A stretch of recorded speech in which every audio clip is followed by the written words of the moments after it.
Hi, everybody. Thank you for staying with us. We are starting a few minutes late today. Poor Shae is waiting for the person who's supposed to take over her classroom. She's doing this for us during her teaching day. She's gotten a special permission from her administration to do this. And the person who was supposed to be there to monitor her class while she's doing this has had a minor emergency that she had to go take care of. So Shae is possibly going to be distracted because she's kind of trying to keep an eye on her class until her replacement gets in and also pay attention to what we're doing. So as you all know, that watch, hashtag no limits, is about limits that are placed on people that they have bust through those limits, and Shae is definitely one of those people.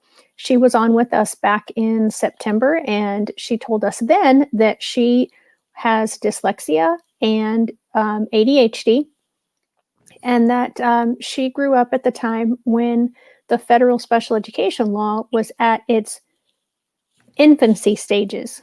And she talked about some of the difficulties about that and about growing up with her learning differences.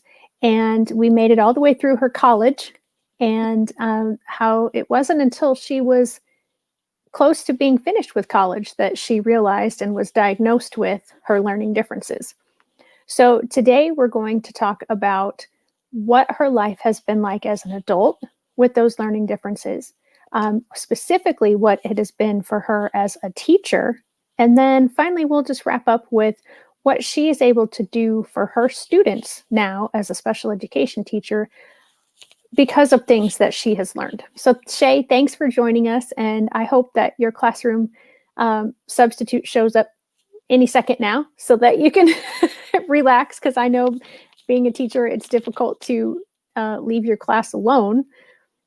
So how are you doing today other than that? Oh, I'm doing great. Good, good. So like I said, we made it all the way through your college days. So tell me what it was like wrapping up college, getting out on your own. Okay, good. Getting out on your own, what sort of challenges, if any, did you face? Well, in college, it was very difficult not having. Let me go shut the door. Sorry, life. That's Uh, okay. that with no back then because I didn't know how to advocate for myself. Really, I mean, I did some, but now the you know, oh, sorry, um, that sorry. It's okay. That advocating for myself, I had friends that would help me take notes because I have auditory processing disorder, which is I hear, but what goes in my ears or what goes in my brain doesn't come out. So, if I'm hearing something like notes or information, I can't put it on paper. So, auditorial, it doesn't seem so. Like if a professor or teacher or anybody, that what goes in, like taking notes, was my major struggle in college, was and not really knowing how to deal with it. It was so frustrating. Um, and a lot of times, it's still frustrating, like to be in meetings and as a teacher, because we're expected to know how to spell, and we're expected to be able to take notes, and we're expected to be able to write, and expected to know how to read and write, and as a teacher, and it is very frustrating. And but I've come across, those barriers, and I still struggle as today, even as of today. But in college, finding people to help me with those notes, and but a lot of times I didn't have people to help me, and I think that was a big struggle, not being able to take notes, because that's such a thing in college. Um, Right. and being able to write papers. Writing papers was a struggle. You know, we had and that was a big thing before spell and check. Mm-hmm. Now there's spell check and there's grammar check, and with being dyslexic, sometimes I don't even get close enough. Even now, I mean, used to I wouldn't even get close enough, even if there was a spell check, to get even close to what it was, you know? Right. And so the spell check wouldn't pick up, or because it was so new. And back then, they did have a dragon, like you would speak into it and it would type. So text to speech, or speech, or yeah. Yeah, speech to text. Yeah, speech to text, yeah. And I finally got that maybe into my junior year of, you know, and it was so, my dialect, and I'm so, you know, Right. and I had speech all the way until I was like 6th grade. So that's another thing with speech to text back then. Now it's learned your voice better, but back then it didn't. And so that was very frustrating when you spoke into it. It would be all jumbled up. Mm-hmm. And so that would be messed up. So it was very frustrating in college, taking notes and writing papers, taking tests, you know, because if you're taking a test from notes that you didn't take, or the part that you did take that didn't make sense, Right. time you got back, you know, because, and then also with all of that, you have a memory issue, because the memory of auditory processing and dyslexic and ADHD and all that's going on in my brain, those connections didn't happen, and not really understanding what was going on. I mean, I knew in 2nd grade that I had a learning disability, but not really keying on to what it actually meant. And I think that's where as a teacher is to make sure students understand, and as a parent, making sure, as a parent advocate, to teach parents to make sure their student knows what it means to have a disability, understanding how they can advocate for themselves, and really understand what it means to have autism, what it means to have a learning disability. What does that entail? Why do I learn different than others? And how can I help a teacher help me? Or how can I help my friend help me take a note? And so, like in college, that's what I had friends that helped me take notes, or they would take notes and I would copy them. So when I got into educational field, like in my junior year, I had a professor that did, you know, I had somebody take notes and then I'd make copies of them on the school copier. And so also you have to think about learning to read other people's writing. Uh-huh. You have to figure that one out. Who are you going to use? Because, you know, different fonts. That's another thing you have to think about. What font can you read? Like in today's society, there's so many different fonts. Mm-hmm. Back when I was in school, we didn't have Merriman, you know, we just had one thing or whatever. But people writing, when I took notes, was I had to figure out whose writing I could read. And so that was a different thing.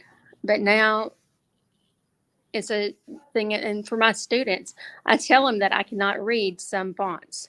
Mm-hmm. And so I'm very upfront with them.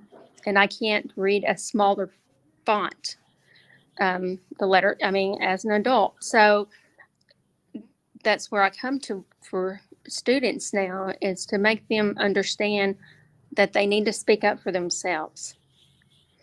So then I went through college, and then I started teaching. I taught kindergarten, and that year I had 8 children with special needs. And then that's when I kind of figured out I really enjoyed that niche to help kids that struggled. And that was, so that's when my path started on special needs and learning differences. And so that's kind of where I started in special ed. So did you have a degree? Was your teaching degree in special education, or you had general education and then you got this job and then went back and got extra certifications? Okay. Yeah. So my undergrad is in elementary ed, early childhood. So I student taught in kindergarten, and then I taught in 4th, 5th, and 6th. And I have some hours in math because I always liked math because I was good in math. And that's a lot of times with LD, you're good in one area. Not always, but sometimes. Like I was extremely high in math, and but low in reading and writing. So, and it's still like that today. I just get math, and that's the part of the brain different than the reading and writing. Right. But so I'm going to stop you for a little bit, let you take a breath. That's good. So some of the things that you have mentioned, I struggled a little bit in college, and on the opposite, math was the difficult subject for me, where the English and the writing and that sort of those subjects came quite easily to me. But I remember the amount that I struggled, and when I think about that amount compared to all the things that you just mentioned that you went through in order to get through high school and grade school, and then you chose to continue your education and go through college, and then you had a whole new set of troubles to overcome. You were very inspiring to me. Thank you. Because I know, I don't know that if I had to struggle that much that I would have continued on. And the fact that you have found ways to get your brain to understand the world around you. Some of the things that you said were that you struggled with writing, especially, and that you're not a good reader, you couldn't read. And we, I think, as teachers, have a really bad habit of saying that someone can't do something when in reality they can. It's just maybe the pace that they do it is not grade level, or the fluency is not grade level, or the comprehension is not grade level. And so I'm trying to help people understand that to say somebody can't read or they can't write is incorrect. In most of the cases. Yes, there are those who truly cannot physically write because of various reasons. And those that we do not hear read orally, but I'm still not 100% sure that even the ones that are nonverbal can't read. Right. Yeah. And so I wanted to point that out, that yes, you might still struggle today, as you mentioned, but it's a struggle. It's not that you can't do it. So when you started teaching, you said, how it's difficult because we sit in teacher meetings and we learn all kinds of new policies, and we learn different curriculums, and we learn about our different students. And when you have students with IEPs, you have to read all of those IEPs when you get the new students, and then you have to write the IEPs as you continue with those students. So we have I'm not sure if it's a question or a comment. I think it's just a comment. But so I want you to talk about that first. Like, how do you accommodate for your learning differences? And I love that, by the way. I love that that you refer to them as learning differences, because that's exactly what it is. In my opinion, you're still learning, And anyone who has the diagnoses that you have or has other diagnoses of dysgraphia or dyslexia or dyscalculia, which is from the comment here, you're still learning. You just learn differently. So what were some of the things that you had to do as a beginning teacher to get all of that information that you have to have as a teacher? Well, that's kind of wild that you even said that, because when I started teaching, my first year of teaching was kindergarten. And what do you do in kindergarten?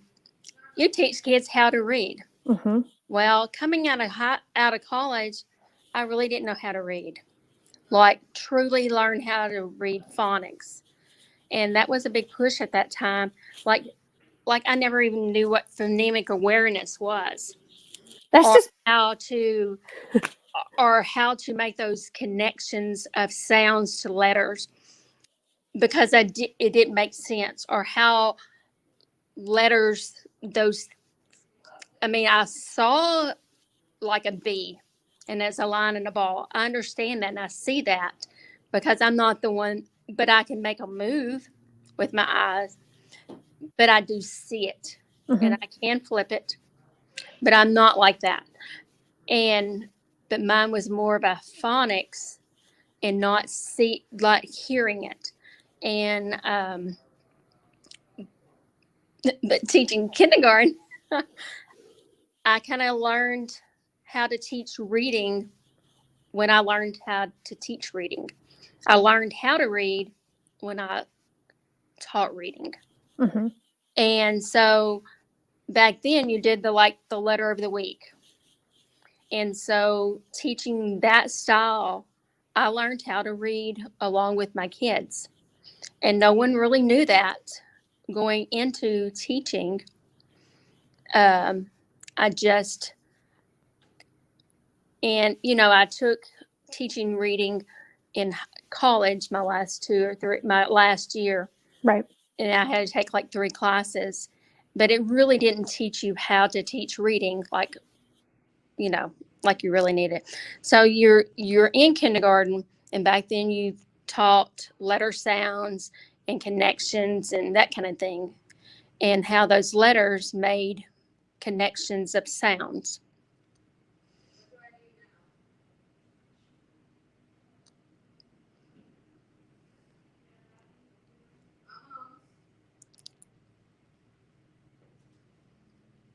Are you still there? I think we lost you.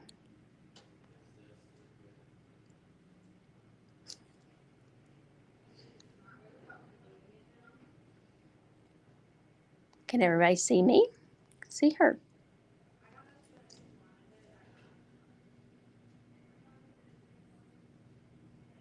Okay, I'm going to keep talking. I don't know if you can see me or her. I'll keep talking.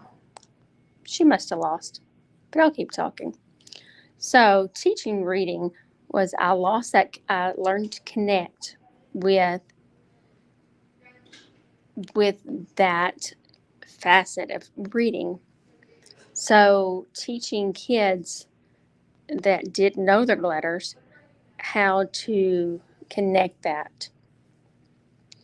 So teaching reading and writing in a kindergarten classroom is where I learned the basics of how reading was so important. Then I took writing, which I, was not a good writer. And then in kindergarten, I took that piece and went ahead and went beyond that. So then I went into college.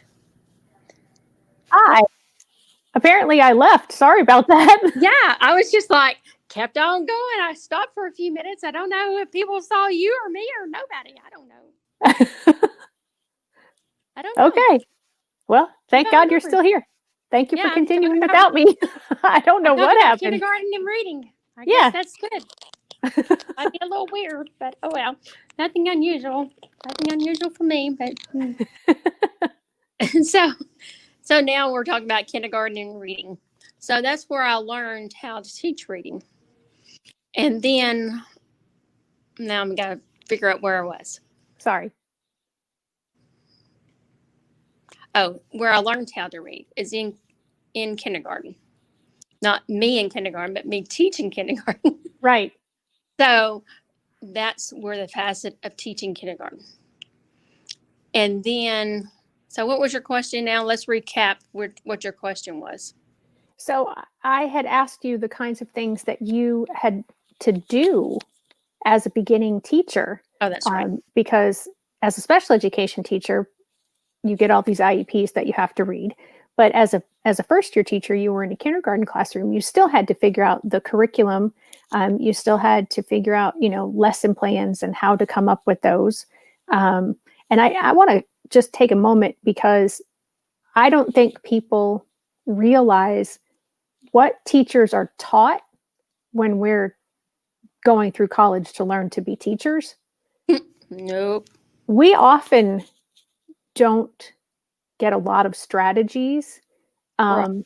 We're taught a lot of philosophies, a lot of the underlying, why we do what we do. But as far as, and my college was a long time ago, so Mine too. I hope that this is different now. But as far as how to manage classrooms, how to teach certain styles of things, a lot of that is figuring it out on the job because Right. every student is different. Every classroom is different. So there are a lot of things that we learn, but a lot of things that we still need to learn and be willing to learn once we're in the classroom. Right. So finish that. And then I was wanting to get to the comment that we had. Okay. So being the first year teacher in the classroom, learning, understanding but the facet of teaching reading and learning. I did know how to read, not saying, but understanding reading. And that's two different things there. Mm-hmm. Like to be able to read, I can read, but to understand comprehending what I would read. And that's the different things. Kids can read, but comprehension is the different piece there. And my comprehension was such at a lower stage of even as an adult, when I first started teaching, I could understand kindergarten, but understanding those sounds and stuff, that was such a big piece there that was so exciting that it finally made sense that I was able to teach reading. I loved it and it was like so exciting. So that's where I started realizing I wanted to teach special ed. So that kind of started me on my role of being a special ed teacher. So I taught for 2-3 years, and then that's where I decided to get my master's, and I got my master's in special ed. And again, that you would put yourself through all of that, all of the hurdles and all of the accommodations that you had to make for yourself, because nobody was making them for you at the college level. You have to do that all on your own. You might get some guidance, especially now. Colleges are better about that sort of thing. But can you recall how much time you put in to your studies? Oh, it was I had a social life, but sometimes it was, I guess as I look back, sometimes I would fail so much. And after you fail so much, you're like, why even study? Right. And I bad, but I got to a point that why keep, if I'm going to fail, why put the effort in it? Because I'm still Right. going to. So, like, what for educational classes, I did so much better. Well, for my master's, not for my undergrad. My undergrad, I still struggled even in the education classes. It was really hard. But in my master's, because I loved that field, um, because I had, I did assessments, which I really loved, understanding evaluations and assessments, how it all fits. And I did early childhood, and because I have a master's birth to 21, so I can work with any age. Mhm. And so I got that, and then I got special ed law, and then I got behavior, which was another thing I loved. What happens, what causes things to happen. Mhm. Um, so all these areas that I got my master's in was things that I loved. Right. So that, I think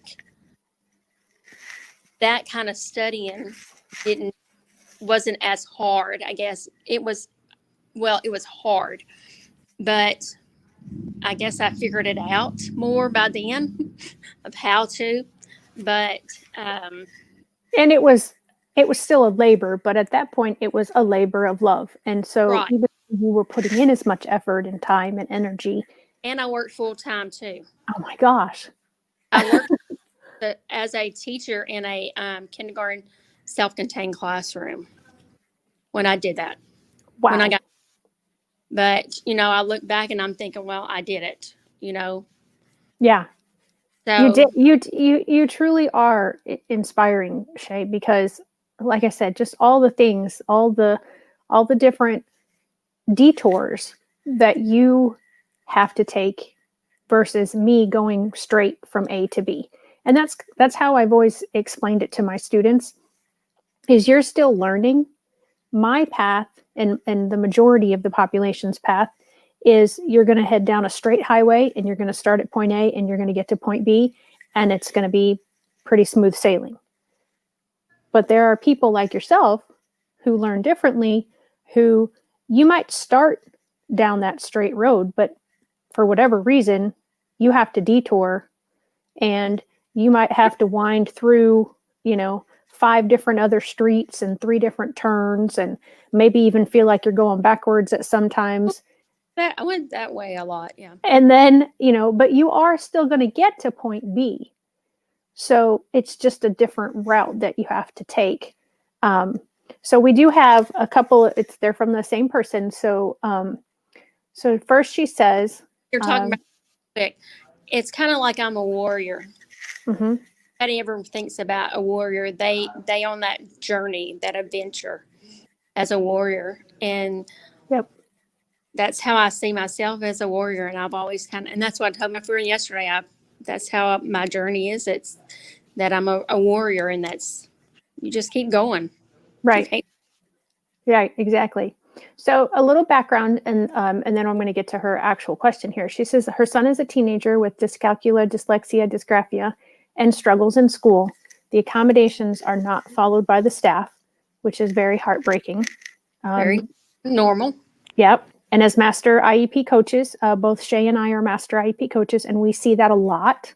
And that's one of the things that we work toward is trying to get everyone on the same page to why those accommodations are important and why they need to be carried out. And so her question is, what word of advice do you have for high school students on IEPs with specific learning disabilities to better advocate for themselves proactively at an early stage instead of waiting until after high school graduation? Tamara, great question. That's an awesome question, Tamara. I think it starts even when they're young, and teaching kids. I don't know if you've heard this word. Teaching executive skills. Let me show you this book. Well, I got stuff in it, but let me take it out. This is probably one of my favorite books, and they have it. This is Smart by Scattered Teens, and it's boosting the teens' abilities. But it's executive functioning. I got it off of Amazon. It's pretty cheap. but it kind of keeps kids how to advocate for themselves. But they also have one for younger kids. I just have it because I teach high school, and it kind of teaches how to stand up for yourself, and especially you know, because like accommodations, they're there, and teachers, you know, they're there, but it's hard as a teacher. It is hard to make sure that all their kids are given their accommodations. Is it right? No, I didn't say that. Right, exactly. I didn't say that at all. But it still falls back on that child. Well, it falls on that teacher, but it also falls on that child, because we've got to make sure those kids are speaking up for themselves. It teaches, if it doesn't work for me, I'm the only one that can tell you it's not working. Right. And I guess it just, I guess that's where my heart is so much, is teaching that. And as a parent or an adult, I can see a child's face that it's not working.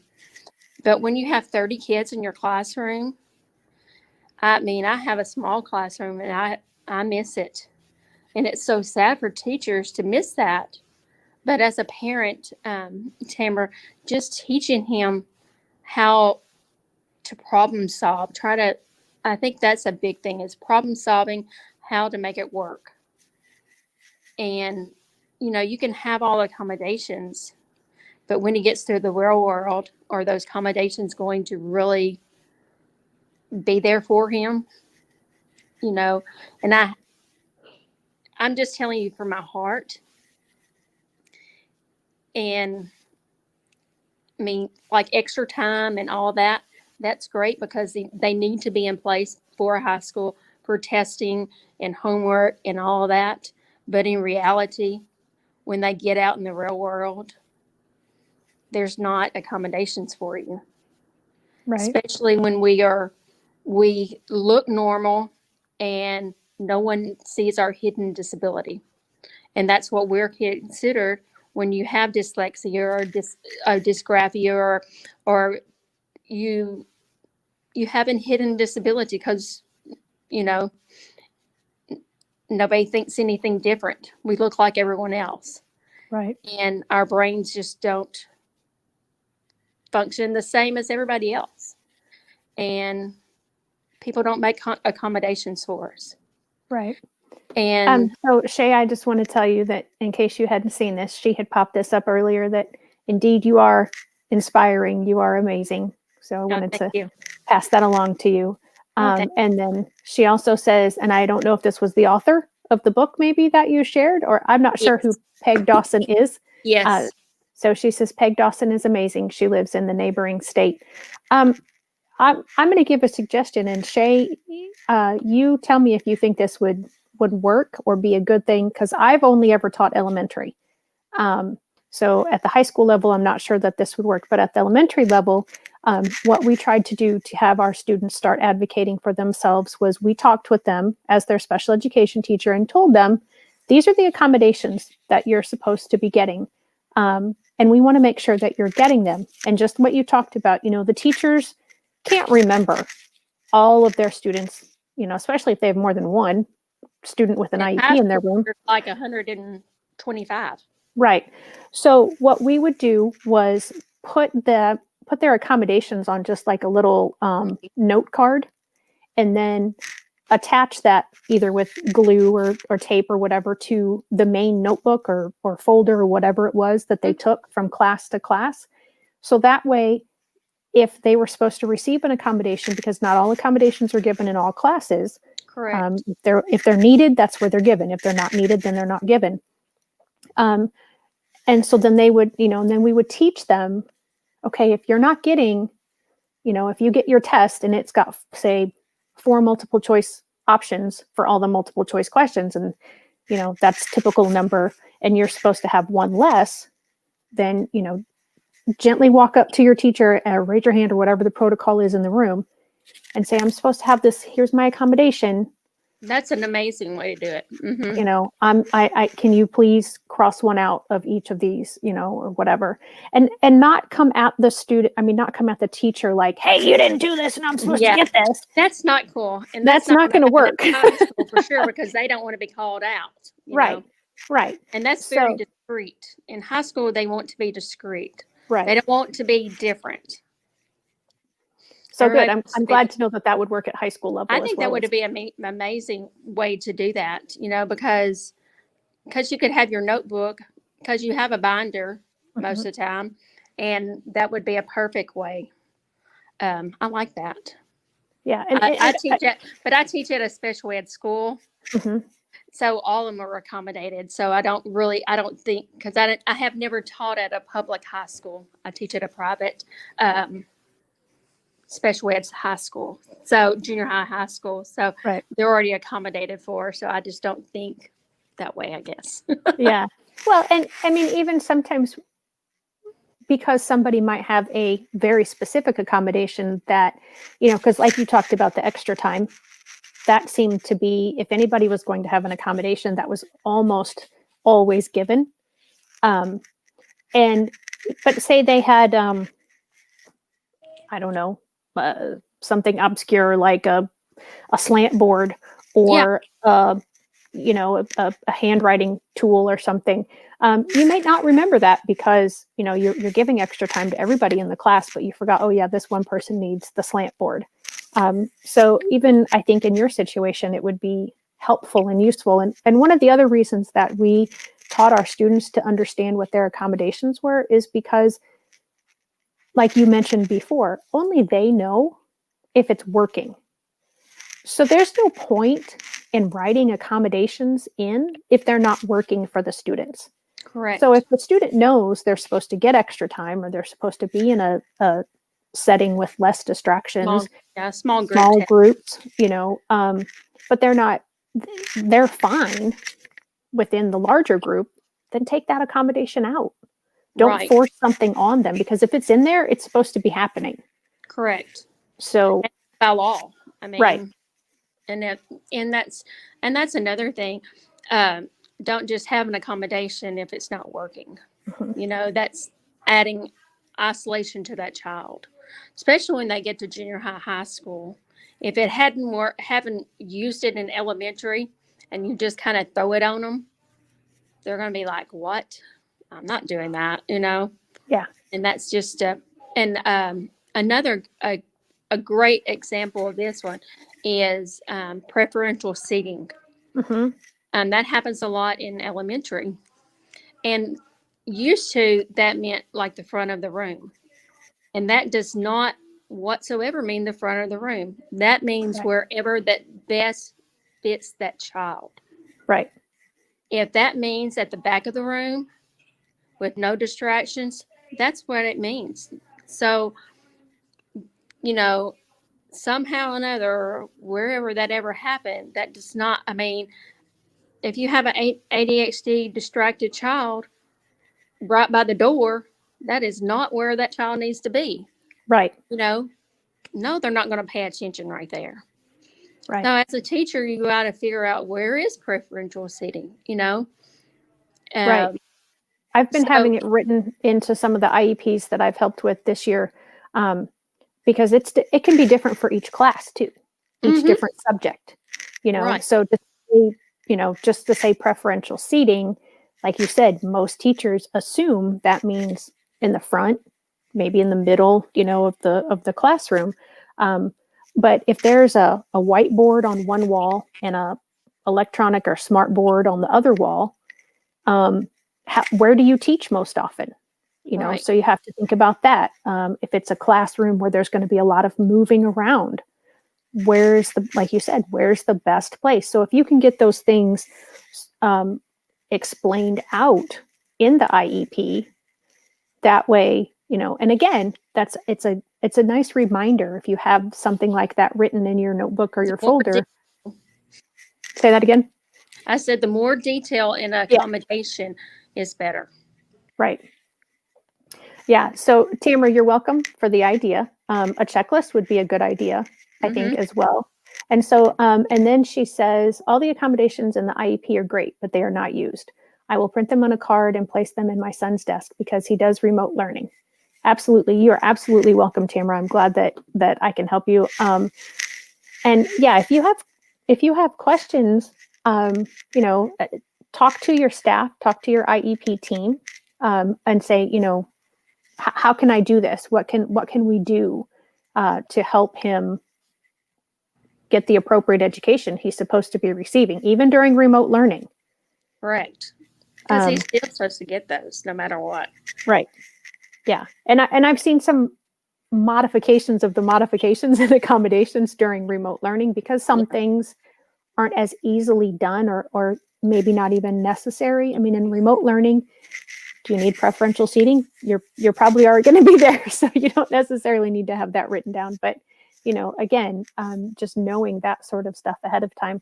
So Shae, what kind of things? We have about 20 minutes, less than 20 minutes before we have to wrap up. So what kind of things do you find that you do with your students now that you wish you would have had when you were in high school, and B, that you have seen really helped your students?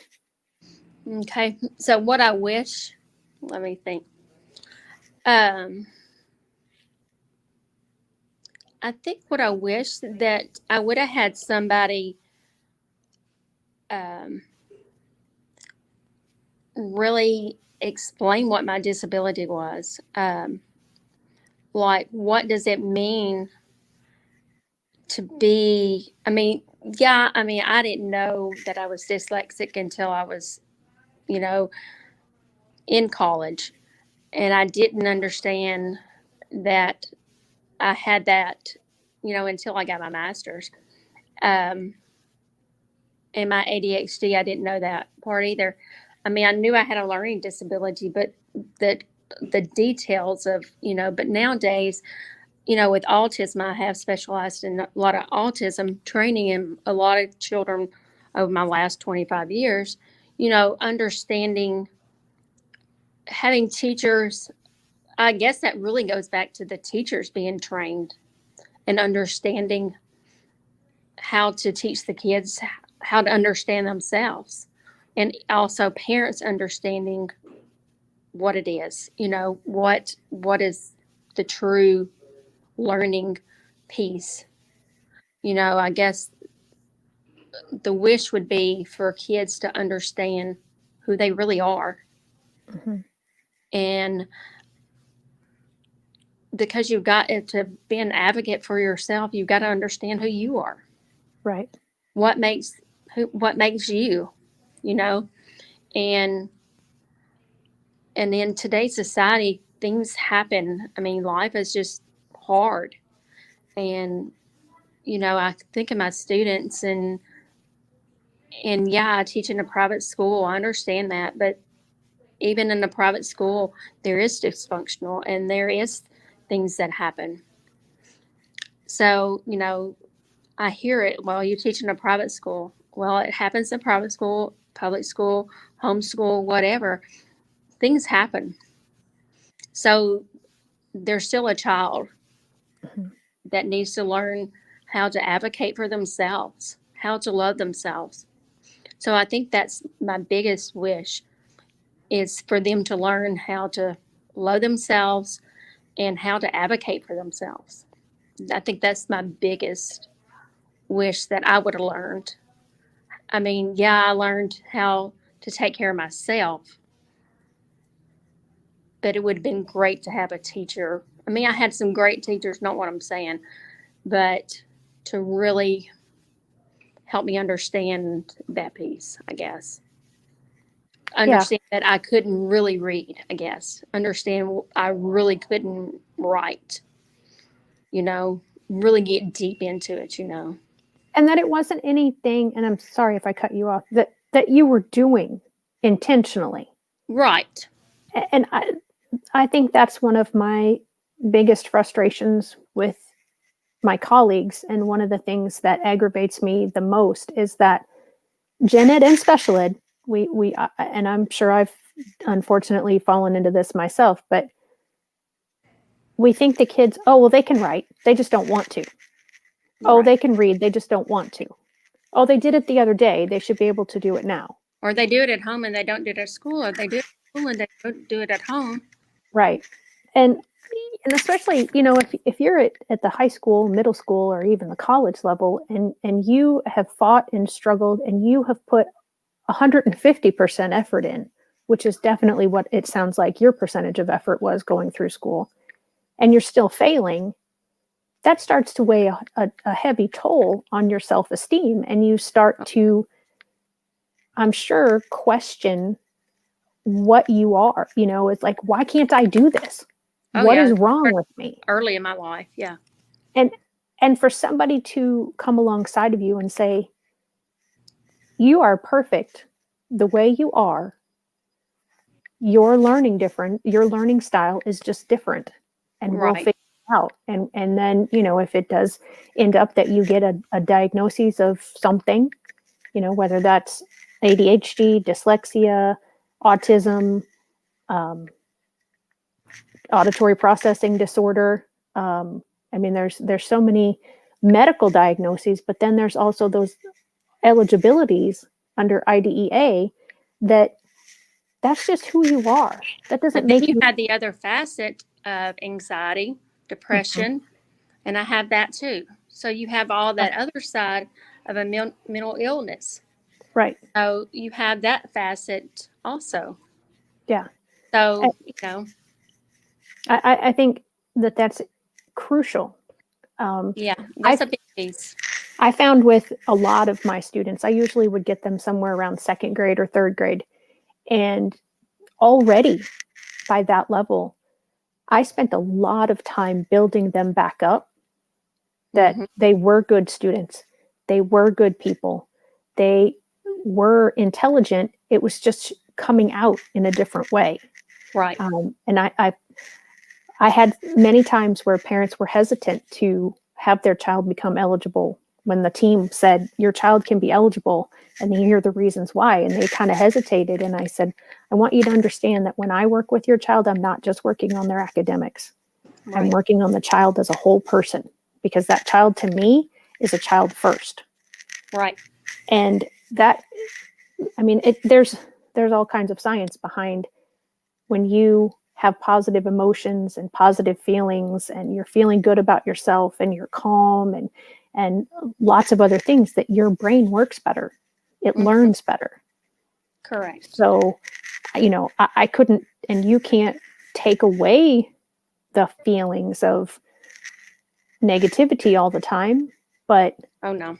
to make you feel like you were welcome in my classroom, that was one of my number one priorities, because oftentimes those kiddos were not welcomed in their gen ed rooms because the teachers had to do extra stuff for them. Correct. And that's what frustrates me. Yeah, it was hard. That was a hard piece, you know, being different in the regular classroom. And I think that's knowing that I was different, you know, even in high school, knowing that I learned different, that was hard. You know, knowing that I learned slower than others, even in high school. I mean, even though I didn't really ever tell people, and that's another piece that I wasn't upfront. And you know, I went all through my teaching career that people didn't know about my disability. I've just recently come out that I do have a disability. And that's, you know, I just didn't let people know. Yeah. And I can only, I mean, I've had anxiety since I was sophomore in high school or so, and I didn't really talk about it then. In fact, it was so bad that I was out of school for several months in high school, and nobody knew why. Wasn't something I shared, and we have to get better about that in our society. Right. I want to share this with you. Okay. Shae, you are an inspiration. Nothing is accomplished without sweat and tears, but what doesn't kill you makes you stronger. Thank you so much for sharing your beautiful story, Shae. And thank you, Shelley, for inviting Shae to share her journey. Ooh, there's a lot of sh in there. I'm glad I got those all out without, without making any mistakes. Tamara, it's been my pleasure to get to know Shae. She and I met this past summer at the Master IEP Coach Conference, and she is so fun and she is such an inspiration. And I'm so happy that she was able to join us again today. Like I said at the beginning, she had been on in September, and there's so much to her story that we just didn't get through all of it. So Shae, I just want you to, if there's anything else that you want to say to wrap up our time together today. I would just say, don't put yourself in limits, and parents just don't put limits. Never say you can't. Always say not yet. Yeah, that's beautiful. That's absolutely beautiful. Well, I do thank you. And thank you, Tamara, for joining us and for your comments and questions today. Next week, there will not be a hashtag No Limits live. I will put a link into one of the earliest episodes that I've done, but I am an election judge, so I will be working the election next Tuesday. I don't think they would be real happy if I just took a time out in the middle and said, sorry, we're going to do hashtag No Limits today right now. But I will be back on November the 10th. With Early Head Start Director, Shelley. She is I should say that like she's the big person. She's the person in my area. But she will be talking about Early Head Start and what it does. And this week, Friday, 1:00 normal time, will be Friday with Fran. Not really sure what we're going to talk about with Fran. Never really sure lately until we pop on. We usually figure something out. But if there is suggestions or anything that you would like to hear about from Fran and I, we enjoy talking about special education things. Last week we talked about transition. We may continue that conversation this week because there was a lot we didn't really get discussed, but I make no promises. So again, thank you for being with us. I am Shelley Keno. Oh, Shae, I forgot this time. I'm getting really bad about this. If people wanted to if Tamara wanted to follow you, how would she go about doing that? How can she find you? Oh, she can look for me on Instagram or she can look on Facebook. Okay. Shae Spears 4, like the number 4U at gmail.com is my email. Awesome. Great. Thank you so much. This is Shae and Shelley, and we've had a great time today in our discussion. Thank you so much for joining us, and we appreciate you being here. We're making the world better for all, one IEP at a time.